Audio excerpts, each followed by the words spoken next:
কখনো আপনি কোনো কুমোরকে দেখেছেন যারা মাটির পাত্র বানায়?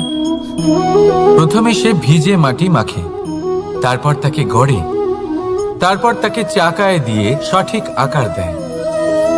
যদি আকার ঠিক না হয় তা তক্ষুনি ঠিক করে দেয়, কারণ সে এটা জানে যে একবার এটা আগুনের তাপে দিয়ে দিলে, একবার এটা শুকিয়ে গেলে তারপরে এর আকার কখনোই বদলানো যায় না। এখানে লুকিয়ে আছে একটা শিক্ষা, সমস্ত মাতা পিতার জন্য একটা শিক্ষা। মাতা পিতাও তো এরকমই হন, তাদের নিজেদের সন্তানকে সঠিক সময় মতো শ্রেষ্ঠ শিক্ষা দেওয়া উচিত। মাতা পিতা যেন কখনো তাদের বিধাতা না হতে চান, কিন্তু প্রতিটা মুহূর্তে সবসময় চেষ্টা করুন তাদের সঠিক পথ দেখানো, কখনো কোমলতা দিয়ে, কখনো ভালোবাসা দিয়ে, আর কখনো কঠোর হয়ে।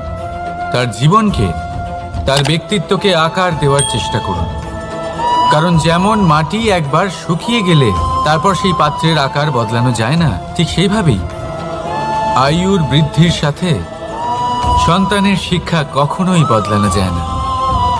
তা মনে রাখবেন। রাধা রাধা।